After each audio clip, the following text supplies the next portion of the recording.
Bonjour classe, ça va, tout le monde se porte bien, ravi de vous retrouver. Technique de vente. La séance d'aujourd'hui va porter sur les objections.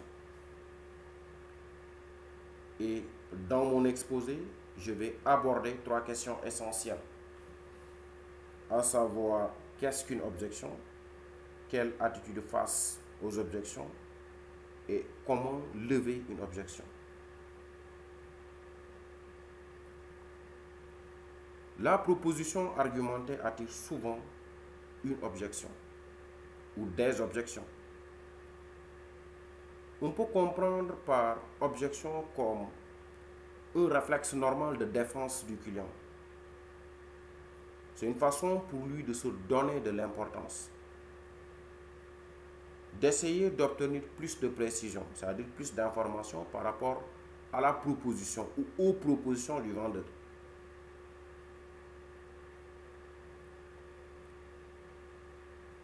De manifester son indifférence, mais également de résister à l'influence du vendeur. Le vendeur, on peut le considérer comme un influenceur. L'objection signifie également que le vendeur, dans sa présentation des produits ou des services, n'a pas été suffisamment clair.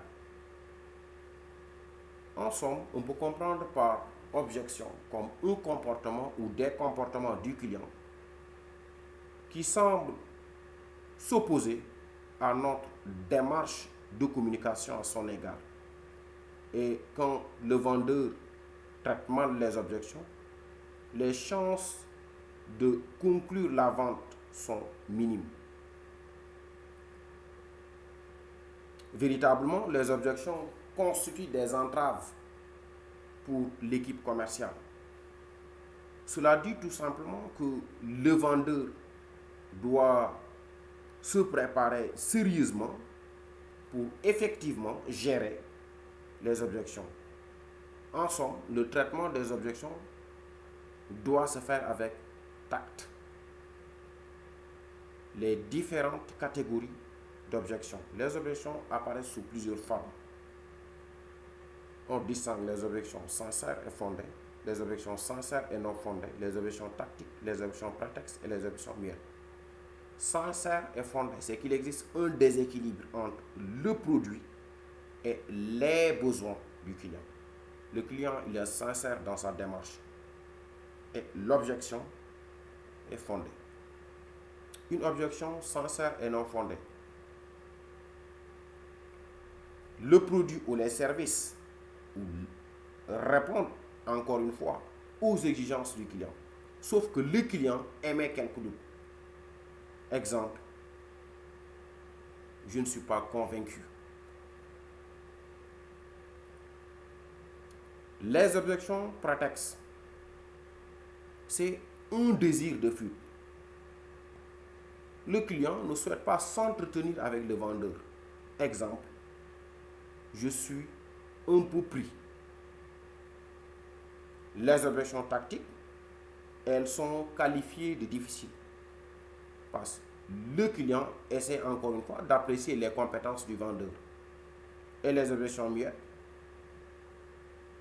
à travers des comportements, le client laisse apparaître sa désapprobation. Voilà en somme ce qu'on peut retenir des différentes catégories d'objections. Les objections sincères et fondées, les objections sincères et non fondées, les objections prétextes, les objections tactiques, les objections muettes. Les attitudes face aux objections. Ce qui est important, c'est que le vendeur doit considérer l'objection comme étant un signe d'intérêt.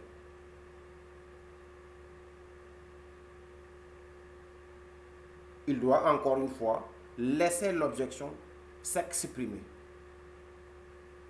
Laisser l'objection s'exprimer pour apprécier en profondeur la nature de l'objection. c'est-à-dire préciser l'objection